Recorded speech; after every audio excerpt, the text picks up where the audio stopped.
पृथ्वी को कागज बना लो, समुद्र को स्याही बना लो और वृक्षों को कलम बना लो और गणेश जी को लिखने के लिए बैठा दो, लेकिन संतों की महिमा वह भी नहीं लिख पाएंगे, पूरी नहीं हो पाएगी।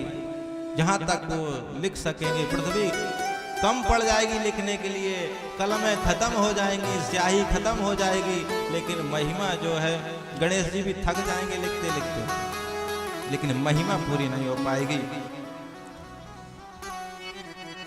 एक बार क्या हुआ, देवताओं में एक मीटिंग हुई। उन्होंने कहा कि संतों की महिमा को कहा सुना जाए, कितनी महिमा है इनकी। सभा लगी, सभा में सब लोग बैठे, तो किसको बैठाया जाए?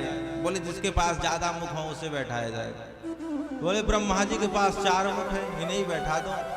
तो ब्रह्मा जी को कथावाचक के रूप में स्थापित करके पूजन करके बैठा दिया गया। बोले कि अब संतों की महिमा कहूँ। महाराज बहुत समय बीत गए, लेकिन ब्रह्मा जी बोले अब मैं थक गया, वक्ता बदला जाए। तो बोले इनसे ज्यादा मुख किसके पास है? तो शिव जी के पास 5 मुख हैं, शिव जी को बैठाओ। तो शिव जी को वक्ता के रूप में प्रतिष्ठित कर दिया। भगवान शंकर ने बहुत काल तक संतों की महिमा कही। फिर बोले लोग अरे इनसे भी काम नहीं चलता, अब तो और बड़ा ज्यादा मुख वाला वक्ता लाओ। बोले शिव जी के बेटा ही तो हैं कार्तिक, इनको 6 मुख हैं, इनका ही वक्ता बना दिया जाए। तो उनको बनाया। महाराज बहुत समय बीत गया, कथा कहते कहते तो पार्वती जी ने कहा मेरा बेटा कब से कथा कह रहा है, थक गया है, वक्ता बदला जाए, ऐसे काम नहीं चलेगा।